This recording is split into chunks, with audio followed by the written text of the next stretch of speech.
Corel Draw tutorial series का यह part 8 video है और आज की इस वीडियो में हम जानेंगे कोरल ड्रा के टेक्स्ट टूल और टेबल टूल के बारे में कि इनका यूज हम कोरल ड्रा में किस तरीके से करते हैं। तो चलिए हम वीडियो को स्टार्ट करते हैं और कोरल ड्रा को ओपन कर लेते हैं। यहाँ पर हमने कोरल ड्रा को ओपन कर लिया है और आज की इस वीडियो में हम टेक्स्ट टूल और टेबल टूल से रिलेटेड जो भी ऑप्शन है उनको देखेंगे और इसका यूज हम किस तरीके से करते हैं इसको देखेंगे।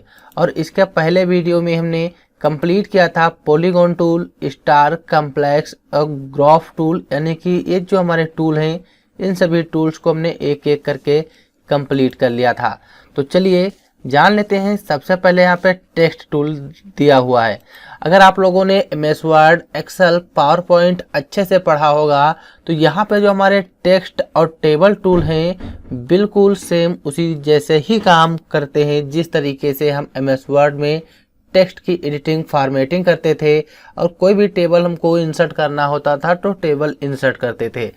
तो चलिए सबसे पहले यहाँ पे जो हमारा दिया हुआ है टेक्स्ट टूल है, इसका काम क्या होता है। जैसे कि मान लिया यहाँ पे हम कोई काम कर रहे हैं, अगर हमें कोई भी इमेज पे कुछ लिखना है या बैनर या पोस्टर बनाना होता है तो हम टेक्स्ट टूल की मदद से यहाँ पे वो लिखते हैं।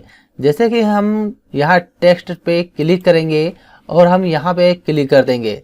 जैसे ही क्लिक किया तो हमारे सामने एक कर्सर यहाँ पे ब्लिंक हो रहा है, हम क्लिक करेंगे और यहाँ पे जो भी हमको लिखना है हम लिख लेंगे। एग्जाम्पल के लिए यहाँ पे हम लिख लेते हैं UPSC प्राइम, हमने लिखा। जैसे ही हम यहाँ पे टेक्स्ट लिखेंगे तो ऊपर आप लोग देख पा रहे होंगे ये जो ऑप्शन है हमारे, ये ऑप्शन हमारे इसी टेक्स्ट से रिलेटेड ऑप्शन होते हैं। सबसे पहला यहाँ पे जो ऑप्शन दिया है ऑब्जेक्ट पोजीशन, यानी कि जो हमने यहाँ पे लिखा है ये पेज के किस साइड में लिखा है तो ये ऑब्जेक्ट की पोजीशन बताता है। जहाँ पे लिखा होगा कितने एंगल पे लिखा है ये पोजीशन बताएगा। ये जो दिया है ऑब्जेक्ट का साइज है, जो यहाँ पे हमने मैटर लिखा हुआ है इसका साइज जो है, इसका साइज हम कम ज़्यादा करेंगे तो यहाँ पर भी इसका साइज कम ज़्यादा होगा। नॉर्मली यहाँ पर जो कॉर्नर में हमको पॉइंट दिखाई दे रहा है यहाँ से हमको इसका साइज इस तरीके से पकड़ के ड्रैग करना होता है। ड्रैग करेंगे तो इसका साइज बढ़ जाएगा। अगर हम इस तरीके से इसका साइज पकड़ के ड्रैग करेंगे तो जो भी हमारा टेक्स्ट होगा इसकी क्वालिटी कम हो जाएगी। तो इसलिए हमें जब भी टेक्स्ट का साइज बड़ा करना होता है तो हम यहाँ से इसका साइज बड़ा करते हैं। और यहाँ पे दिया है रोटेशन, मान लिया हम अपने इस टेक्स्ट को रोटेट करना चाहें तो यहाँ से रोटेट कर सकते हैं। फिर यहाँ पे नेक्स्ट ऑप्शन दिया है मिरर हॉरिजॉन्टल, इस पर क्लिक करेंगे तो हमारा टेक्स्ट हॉरिजॉन्टल हो जाता है और इस पर क्लिक करेंगे तो जो भी हम लिखेंगे वो वर्टिकल हो जाएगा। तो इन दो ऑप्शन का यूज तो आप लोग जान ही गए होंगे। फिर यहाँ पे है तो यहाँ से हमारे स्टार्ट हो जाते हैं एमएस वर्ड से रिलेटेड ऑप्शन। जैसे कि यहाँ पे जो भी हमारा मैटर लिखा हुआ है, अगर हम चाहते हैं इसकी फॉन्ट स्टाइल चेंज करना है और इसका साइज बड़ा करना है, साइज बड़ा करना हो तो यहाँ पे दिया है फॉन्ट साइज। फॉन्ट साइज में हम जितना बड़ा साइज करेंगे टेक्स्ट का उतना बड़ा यहाँ से हम टेक्स्ट को कर सकते हैं। फिर यहाँ पे दिया है फॉन्ट स्टाइल, अगर हम इसकी जो भी फॉन्ट स्टाइल रखेंगे तो यहाँ पे क्लिक करेंगे, इसमें हमारे बहुत सारे फॉन्ट स्टाइल हैं। जो भी फॉन्ट स्टाइल पसंद हो उस फॉन्ट स्टाइल को यहाँ पे हम रख सकते हैं। इस वाली फॉन्ट स्टाइल को रखना है तो इस वाले फॉन्ट स्टाइल को रखेंगे, या फिर इस वाली फॉन्ट स्टाइल को रखना है तो इस वाले फॉन्ट स्टाइल को रखेंगे, या फिर यहाँ पे एरियल दिया हुआ है एरियल रखेंगे तो हमारा फॉन्ट स्टाइल एरियल होगा। फिर यहाँ पे दिया है बोल्ड, इटैलिक, अंडरलाइन, अगर हम अपने टेक्स्ट को बोल्ड करना है तो यहाँ से बोल्ड कर सकते हैं, इटैलिक करना हो तो यहाँ से हम इटैलिक कर सकते हैं, अंडरलाइन में रखना हो तो यहाँ से हम अंडरलाइन में भी इसको रख सकते हैं। तो ये चीज़ें हम यहाँ से नॉर्मली कर सकते हैं, बोल्ड, इटैलिक, अंडरलाइन। फिर यहाँ पे जो ऑप्शन दिया है horizontal alignment, bullet and number, और ये ऑप्शन दिया है हमारा ड्रॉप कैप। तो इनको हम अभी देख रहे हैं, लेकिन यहाँ पे एक ऑप्शन दिया है हमारा टेक्स्ट प्रॉपर्टीज। जो ऑप्शन हमारे यहाँ पे हैं bold, italic, underline, font size बड़ा करना है या हमें फॉन्ट स्टाइल चेंज करनी है अगर हम इस पर क्लिक कर देंगे टेक्स्ट प्रॉपर्टीज पे तो हमारे सामने सेम यही ऑप्शन आ जाते हैं जैसे कि टेक्स्ट लिखा हुआ है। अगर हम इसका फॉन्ट स्टाइल चेंज करना चाहें तो यहाँ से भी कर सकते हैं। ये लोग आप जितना अच्छे से प्रैक्टिस करोगे उतना अच्छा ही आपको रिवीजन हो जाएगा। यहाँ से हम बोल्ड रखना चाहें तो बोल्ड रख सकते हैं, फॉन्ट साइज बड़ा करना हो, अंडरलाइन रखना हो तो यहाँ से हम सिंगल अंडरलाइन या जिस तरीके से रखना हो यहाँ पे डबल करेंगे तो डबल अंडरलाइन आ जाएगी। टेक्स्ट का कलर चेंज करना है, नॉर्मली हम फॉन्ट का कलर यहाँ से भी चेंज कर सकते हैं जो भी रखना हो ऐसे, और हम फॉन्ट का कलर यहाँ से भी चेंज कर सकते हैं जो रखना हो। इसकी मोटाई पतली जो आउटलाइन है, आउटलाइन कैसे मोटी पतली रखना चाहते हैं, आउटलाइन का कलर जो भी हमको कैसे रखना है, तो सारी की सारी चीज़ें हम यहाँ से कर सकते हैं। अगर आप लोग MS Word, Excel, PowerPoint अच्छे से कंप्लीट किए होगे तो ये ऑप्शन आप लोग कर सकते हो। सब स्क्रिप्ट, सुपर स्क्रिप्ट दिया हुआ है यहाँ पे कैपिटल लेटर में या मतलब जिस तरीके से स्मॉल कैप्स में रखना हो तो हम यहाँ से कुछ इस तरीके से एडजस्ट कर सकते हैं। तो ये लोग आप जितना अच्छे से प्रैक्टिस करोगे उतना अच्छा ही आप लोग इसका रिवीजन कर पाओगे। फिर इसको क्लोज कर देते हैं यहाँ पे। अब यहाँ पे दिया है हमारा अलाइनमेंट। अलाइनमेंट का मतलब होता है कि हम अपने टेक्स्ट को राइट लेफ्ट साइड में रखना चाहते हैं। तो नॉर्मली यहाँ पे लिखना होता है, टेक्स्ट टूल पे क्लिक करेंगे, क्लिक कर देंगे एक बार, लिख सकते हैं। लेकिन जब हम टेक्स्ट टूल पे क्लिक करते हैं, अगर हमें कोई पैराग्राफ में लिखना हो इस तरीके से तो यहाँ पे इस तरीके से हम बॉक्स भी बना सकते हैं। अब जो भी इसमें लिखना हो इसका साइज थोड़ा यहाँ से हम बड़ा कर लेते हैं, कुछ ऐसे साइज बड़ा हो जाएगा। अब जो भी लिखना है जैसे यहाँ पे हम लिख लेते हैं एग्जाम्पल के लिए कुछ भी, नॉर्मली यहाँ पे हम वर्ड लिख लेंगे इस तरीके से। जो भी लिखना हो यहाँ पे हम ऑटोमेटिक लिखते चले जाएंगे और हमारा एक पैराग्राफ रेडी हो जाएगा। अब जैसे कि हमने यहाँ पे लिखा और हम चाहते हैं इसका अलाइनमेंट रखना, जब यहाँ पे क्लिक करेंगे लेफ्ट सेंटर राइट, राइट में रखना है, क्लिक कर देंगे, राइट साइड में हमारा टेक्स्ट चला जाएगा। और फिर यहाँ पे हम क्लिक करेंगे तो यहाँ पे दिया है फुल जस्टिफाई, कर देंगे तो फुल जस्टिफाई हो जाएगा। फोर्स जस्टिफाई यानी कि लेफ्ट राइट सेंटर में कर देंगे तो टेक्स्ट सेंटर में आ जाएगा, और लेफ्ट में करेंगे तो लेफ्ट में हो जाएगा। यहाँ से हम अपने टेक्स्ट को अलाइनमेंट कर सकते हैं। फिर यहाँ पे जैसे बुलेट एंड नंबर लगाना होता है, मान लिया हमने यहाँ पे बुलेट एंड नंबर पे टिक कर दिया, और अब हम यहाँ पे जो भी लिखेंगे, जैसे लिखते हैं name, bullet and number automatic आ जाएगी। यहाँ पे हम लिखेंगे फादर नेम, फादर नेम लिखेंगे तो बुलेट नंबर ऑटोमेटिक आ जाएगी। इसी तरीके से जो भी हम मैटर लिखते हैं यहाँ पे automatic bullet and number generate हो जाती हैं। तो ये ऑप्शन बहुत ही हमारा काम का ऑप्शन है। फिर यहाँ पे दिया हुआ है ड्रॉप कैप। ड्रॉप कैप का काम क्या होता है, देखा होगा न्यूज़पेपर में जो पैराग्राफ का पहला वर्ड होता है, अगर उसको हम कैपिटल लेटर में करना चाहें, थोड़ा बड़ा करना चाहते हैं, तो हम ड्रॉप कैप की सहायता से उस पैराग्राफ के पहले वर्ड को कर सकते हैं। जैसे इसको हमने यहाँ से सेलेक्ट किया और ड्रॉप कैप पे क्लिक कर देंगे तो यहाँ पे आप लोग देख पा रहे होंगे जो हमारा टेक्स्ट का पहला वर्ड था कुछ ऐसा हो जाएगा जिस तरीके से न्यूज़पेपर में होता है। तो इस तरीके से अगर हमें काम करना है तो बहुत ही आसानी से कर सकते हैं। फिर यहाँ पे इसको हटाना हो सेलेक्ट कीजिए और इसको यहाँ से टिक कर दीजिए, ये हट जाएगा। फिर यहाँ पे जैसे इसको डिलीट करना है तो यहाँ से मूव टूल लेके और इस पे बॉक्स पे क्लिक करेंगे, इसको यहाँ से हम डिलीट कर सकते हैं। फिर यहाँ पे जैसे कि जो हमारा टेक्स्ट लिखा हुआ है, अब यहाँ पे एक ऑप्शन दिया है हमारा एडिट टेक्स्ट का, इस पर क्लिक करेंगे, नॉर्मली इस तरीके से बॉक्स आएगा और यहाँ पे हम जो भी लिखना चाहें बहुत ही आसानी से लिख सकते हैं। जैसे यहाँ पे हम टाइप कर लेते हैं लखीमपुर खीरी, यहाँ पे हमने लखीमपुर खीरी लिखा और यहाँ से ओके कर देंगे तो वही चीज़ यहाँ पे भी लिख के आ जाएगी लखीमपुर खीरी। इसको जिस साइड में मूव कराना हो यहाँ पे हम मूव करा सकते हैं और इसमें हमें कुछ भी लिखना, एडिट पॉइंट पे क्लिक कर देंगे, फिर हमारा यही ऑटोमेटिक ओपन हो जाएगा।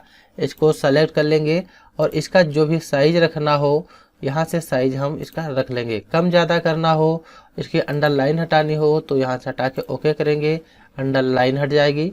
फिर साइज अधिक करना होता है तो एडिट टेक्स्ट में जाते हैं, बॉक्स ओपन होके आएगा, यहाँ से हम जो भी टेक्स्ट लिखेंगे उसको एडिट कर सकते हैं और ओके कर देंगे, यहीं पे अप्लाई हो जाएगा।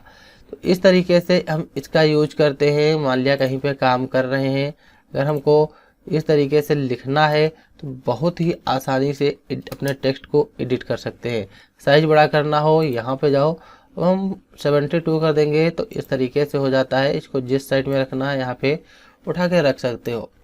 तो ये हमारा टेक्स्ट टूल है। आप लोग इसका जितना अच्छे से प्रैक्टिस करोगे उतने अच्छे से इसका रिवीजन करोगे और तो आप लोग इसका यूज करना अच्छे से सीख जाओगे। अब जैसे कि यहाँ पे हम चाहते हैं कुछ हमको स्टाइलिश में लिखना है, हम चाहते हैं अपने टेक्स्ट को स्टाइल में लिखना है, जैसे राउंडेड में रखना है, किसी भी स्टाइल में रखना है। तो यहाँ पे एक हमारे सामने दिया है फ्री हैंड टूल।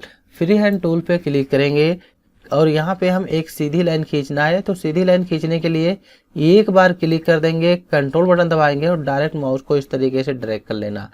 हमको यहाँ पे कोई माउस की लेफ्ट बटन दबा के नहीं रखना, केवल एक बार क्लिक करके कंट्रोल बटन दबाना और डायरेक्ट हम ड्रैग कर लेंगे और क्लिक कर देंगे। हमारे सामने एक लाइन आ जाएगी। फिर यहाँ पे दिया हुआ है नेक्स्ट टूल, शेप टूल है, क्लिक करेंगे और यहाँ मिडिल में क्लिक करना है और यहाँ पे हम क्लिक कर देंगे कन्वर्ट टू कर्व। इसकी हमें डिजाइन बनानी है। मान लिया हम इस डिजाइन में अपने टेक्स्ट को रखना चाहते हैं, जैसे यहाँ पे लिखा, और इस डिजाइन में हम अपने टेक्स्ट को रखना चाहते हैं तो कैसे रखेंगे। तो एक लाइन हम ड्रा कर लेंगे, टेक्स्ट पे क्लिक करेंगे, टेक्स्ट सेलेक्ट हो जाएगा और यहाँ पे हमारा नेक्स्ट ऑप्शन दिया है टेक्स्ट का। टेक्स्ट पे क्लिक करेंगे, टेक्स्ट मेन्यू है, मेन्यू बार होता है, यहाँ पे टेक्स्ट मेन्यू में क्लिक करना और हमारा नेक्स्ट ऑप्शन है fit text to path. Fit text to path पे जैसे ही क्लिक करेंगे तो आप लोग देख पा रहे होंगे माउस का कर्सर कुछ इस तरीके से है। अभी हमको यहाँ पे माउस की कोई भी बटन प्रेस नहीं करना है, बल्कि माउस का कर्सर है इसको हल्का हमें स्क्रॉल करके लाना है और इस वाले बॉक्स पे जैसे ही लाएंगे, इस वाली शेप पे हम जैसे ही लाएंगे उसी स्टाइल में हमारा टेक्स्ट दिखाई देने लगेगा। यहाँ से हम जिस तरीके से लिखना चाहें और इस पर क्लिक कर देंगे वही सेम टेक्स्ट इस स्टाइल में लिख जाएगा। अगर हम चाहते हैं इसकी स्टाइल हमको और कम ज़्यादा करनी हो, जिस भी स्टाइल में लिखना हो, तो नीचे जो लाइन है इसको हमें एडिट मोड में ओपन करना है। तो इस लाइन को हम एडिट मोड में ओपन करने के लिए इसी पे 2 बार क्लिक करेंगे, लाइन एडिट मोड में आ जाएगी और यहाँ पे क्लिक कर देंगे इस पॉइंट पे। अब हम इस लाइन की जो भी स्टाइल देंगे हमारा टेक्स्ट भी उसी स्टाइल में ये हो जाएगा कुछ ऐसे। तो इस तरीके से अगर हम लिखना चाहें तो इस तरीके से भी लिख सकते हैं, जिस भी स्टाइल में लिखना चाहें उस स्टाइल में यहाँ से हम लिख सकते हैं। अब जब हम ये बॉक्स लेते हैं और अभी हम इंटर करेंगे या टेक्स्ट पे क्लिक कर देंगे डबल, हम अपने टेक्स्ट पे डबल क्लिक करेंगे। मान लिया जो टेक्स्ट है इसमें कोई एडिटिंग करनी है, कुछ में लिखना हो, तो हम यहाँ पे मूव टूल लेके और टेक्स्ट पे 2 बार क्लिक करेंगे, ऑटोमेटिक ये कुछ इस तरीके से अप्लाई हो जाएगा। अब यहाँ पे दिया हुआ है स्टाइल, इस स्टाइल में रखना हो तो यहाँ पे इस स्टाइल में रख सकते हैं। यहाँ से हम जिस भी स्टाइल में रखना चाहें रख सकते हैं। फिर यहाँ पे जो नेक्स्ट ऑप्शन दिया है ए डिस्टेंस फॉर पाथ, यानी कि पाथ जो है इसके किस साइड पे टेक्स्ट है, यहाँ से भी हम अपने टेक्स्ट को पाथ से दूर कर सकते हैं और यहाँ से हम टेक्स्ट को पाथ के नज़दीक कर सकते हैं। फिर नेक्स्ट ऑप्शन दिया है ऑफसेट। ऑफसेट का मतलब क्या होता है, हम अपने इस टेक्स्ट को जिस साइड में रखना चाहें यहाँ से भी अपने टेक्स्ट को घुमा सकते हैं, कुछ ऐसे घुमा लेंगे। फिर यहाँ पे नेक्स्ट ऑप्शन दिया है मिरर टेक्स्ट हॉरिजॉन्टली, मिरर कर देंगे तो हमारा टेक्स्ट उल्टा हो जाएगा, कुछ इस तरीके से मोड़ जाएगा और इस पर क्लिक करेंगे तो ये वर्टिकली हो जाएगा कुछ ऐसे। यहाँ से अगर जिस भी स्टाइल में रखना हो रख सकते हैं। तो आप लोगों को मिरर टेक्स्ट हॉरिजॉन्टली और वर्टिकली समझ में आ गया होगा। यहाँ से सेम वही ऑप्शन दिए हैं, हमको फॉन्ट स्टाइल चेंज करना और पॉइंट इसका जो है फॉन्ट साइज हमको बढ़ाना हो, बॉडी टैली करना हो तो कर सकते हैं। अब नीचे एक अंडरलाइन दी है, इस लाइन को अगर हम हटाना चाहते हैं तो नीचे अंडरलाइन पे क्लिक करेंगे और यहाँ पे इसकी जो लाइन है नन कर देंगे, लाइन नन हो जाएगी और हमारा टेक्स्ट यहाँ पे रह जाएगा। तो इस तरीके से अगर हम अपने टेक्स्ट को रखना चाहें तो बहुत ही आसानी से रख सकते हैं। तो आप लोग यहाँ पे टेक्स्ट टूल से रिलेटेड जो ऑप्शन था पूरा कंप्लीट हो गया होगा कि इसका यूज किस तरीके से हम करते हैं। इसको डिलीट करना हो यहाँ से डिलीट बटन प्रेस कर देंगे, डिलीट हो जाएगा। तो टेक्स्ट टूल को हमने पूरा कंप्लीट कर लिया। अब हमारा नेक्स्ट टूल है टेबल टूल। टेबल टूल से क्या होता है, जैसे टेबल पे क्लिक करेंगे, हम यहाँ पे मान लिया कोई टेबल ड्रा करना चाहते हैं, ऐसा काम है जो हम टेबल में करना चाहते हैं। यहाँ से हमको इस तरीके से नॉर्मली टेबल ड्रा कर लेनी है और हम इस तरीके से टेबल को ड्रा कर लेंगे। जो टेबल ड्रा करेंगे नॉर्मली इसमें टेबल ड्रा करते समय 3 कॉलम होते हैं, यहाँ पे 3 नॉर्मली जब हम टेबल ड्रा करते हैं तो यहाँ पे नॉर्मली 4 कॉलम हैं और हमारी 3 रो हैं। अगर हम रो कम ज़्यादा करना चाहें तो यहाँ से हम रो को कम ज़्यादा कर सकते हैं। और अगर कॉलम बढ़ाना हो तो यहाँ से हम कॉलम भी बढ़ा सकते हैं। फिर यहाँ पे जो ऑप्शन दिया है पोजीशन, बताता है कि जो हमने ऑब्जेक्ट बनाया है एक किस साइड में है। और यहाँ से हम टेबल की हाइट विड्थ कम कर सकते हैं। नॉर्मली यहाँ से टेबल जो है टेबल का साइज कम करेंगे तो ऑटोमेटिक यहाँ पर भी इसकी हाइट विड्थ कम हो जाएगी, और यहाँ से हम बढ़ाएंगे तो यहाँ पर भी बढ़ जाएगी। फिर यहाँ पे दिया है बैकग्राउंड। अगर टेबल में हमें कोई भी बैकग्राउंड कलर सेट करना हो तो यहाँ से हम बैकग्राउंड कलर बहुत ही आसानी से सेट कर सकते हैं। हटाना हो तो क्लिक कर देंगे, यहाँ से हटा सकते हैं। फिर हम यहाँ पे क्लिक करेंगे एडिट फिल में। अगर हम इसमें कोई कलर फिल करना चाहें तो यहाँ से कलर फिल कर सकते हैं। मान लिया इसमें हम कुछ तरीके की डिज़ाइन फिल करना हो, या हम इस तरीके की डिज़ाइन फिल करना चाहते हैं तो फिल कर सकते हैं। इस तरीके से कोई मतलब यहाँ पे हम जो भी स्टाइल अप्लाई करके ओके करेंगे तो टेबल में वही स्टाइल अप्लाई हो जाएगी। फिर यहाँ पे बॉर्डर दिया है। मान लिया टेबल है, इसका हमें जो बैकग्राउंड कलर है नन करके और ओके कर देंगे, यहाँ पे हट जाएगा। फिर बॉर्डर है, मान लिया टेबल को यहाँ से जो टेबल है इसको क्लिक करेंगे और इसका बॉर्डर हमें कितना मोटा पतला करना है, यहाँ से हम बॉर्डर को मोटा पतला कर सकते हैं। तो इस तरीके से हम इसका यूज करते हैं। जैसे टेबल को हमने यहाँ से सेलेक्ट किया और यहाँ पे आएंगे। अब नेक्स्ट ऑप्शन जो इसमें दिया है तो यहाँ से हम टेबल का बॉर्डर मोटा पतला कर सकते हैं। मान लिया हम पूरी टेबल पे ऑल बॉर्डर अप्लाई करना चाहते हैं तो यहाँ पे जाएंगे, ऑल पे टिक करेंगे और यहाँ पे आके हम ऑल बॉर्डर क्लिक कर देंगे तो ऑल बॉर्डर यहाँ पे अप्लाई हो जाएगा। बॉर्डर का कलर जो भी रखना हो यहाँ से बॉर्डर का कलर चेंज कर सकते हैं। और ऑप्शन दिए हैं, इनका यूज आप लोग जितने अच्छे से करोगे बहुत ही आसानी से कर सकते हो। तो ये ऑप्शन बहुत ही इम्पोर्टेंट है। लेकिन मान लिया यहाँ पे कुछ और ऑप्शन दिए हैं, जब हम टेबल पे क्लिक करते हैं और यहाँ पे कुछ चीज़ें हैं इसको सेलेक्ट किया, इसको हम मर्ज करना चाहते हैं तो यहाँ पे क्लिक कर देंगे, मर्ज हो जाएगा। मर्ज हो गया। अब हम इनको मर्ज करना है, सेलेक्ट करेंगे, यहाँ से इसको मर्ज कर सकते हैं। फिर हम उसी तरीके से रखना हो तो यहाँ से अंडू कर देंगे तो उसी तरीके से फिर हो जाएगा। फिर इसको सेलेक्ट किया। अब यहाँ पे नेक्स्ट ऑप्शन दिया है स्प्लिट सेल हॉरिजॉन्टली। मान लिया सेल है, इसको हमें हॉरिजॉन्टली स्प्लिट करना है तो हम इसको सेलेक्ट कर लेंगे जितने सेल को हमें स्प्लिट करना होता है और क्लिक कर देंगे। कितनी रो चाहिए तो यहाँ से 4 रो चाहिए, ओके कर देंगे। इस सेल के अंदर 4 रो आ जाएंगी। फिर यहाँ पे वर्टिकली दिया हुआ है, अब इसमें कितने कॉलम चाहिए, यहाँ पे हम कॉलम 5 करेंगे तो इसमें हमारे 5 कॉलम आ जाएंगे। ये चीज़ें हम यहाँ से कर सकते हैं। अब जैसे कि यहाँ पे हमें कुछ लिखना है तो डबल क्लिक करेंगे और यहाँ पे हम आराम से लिख सकते हैं। थोड़ा साइज छोटा है तो इसको सेलेक्ट करेंगे, यहाँ से साइज इसका टेक्स्ट का सेलेक्ट किया और यहाँ से हम इसका साइज बढ़ा लेंगे कुछ ऐसे, यहाँ पे बढ़ जाएगा। फिर यहाँ पे मार्जिन है, मार्जिन हम कितनी रखना छोड़ना चाहते हैं तो यहाँ से मार्जिन कम कर लेंगे। पैडिंग यहाँ पे लॉक है, मान लिया चारों तरफ से बिल्कुल बराबर छोड़नी है तो यहाँ से हम अपने हिसाब से जिस तरीके से चारों तरफ से छोड़ना चाहें छोड़ सकते हैं। तो ये होती है मार्जिन। तो आप लोग टेबल भी समझ गए होंगे। मान लिया हम यहाँ पे कोई काम टेबल में करना हो तो बहुत ही आसानी से कर सकते हैं। फिलहाल आप लोग इसका यूज बहुत ही अच्छे से कीजिएगा। जितना प्रैक्टिस करोगे उतना ही आप लोगों को इसका नॉलेज आएगा, क्योंकि MS Word, Excel, PowerPoint में इन सभी ऑप्शन को हमने एक एक करके कंप्लीट भी किया है। अगर आप लोगों ने अभी तक MS Word, Excel, PowerPoint, Photoshop और इन सभी बेसिक जानकारी नहीं सीखी है तो हमारे पीछे के वीडियो देखिए और उन सभी वीडियोज की नीचे प्लेलिस्ट दी गई है, वहां पर जाकर आप लोग देख सकते हो। तो आप लोगों को हमारा यह वीडियो कैसा लगा कमेंट करके ज़रूर बताएं। अगर वीडियो अच्छा हो तो वीडियो को लाइक करना और चैनल पर अगर पहली बार आए हो तो सब्सक्राइब कर लेना, ताकि हमारे वीडियो की हर नोटिफिकेशन आप लोगों तक सबसे पहले पहुंचे। तो वीडियो देखने के लिए आप लोगों का बहुत बहुत धन्यवाद। हम मिलते हैं अगली वीडियो में। Thanks for this watching video.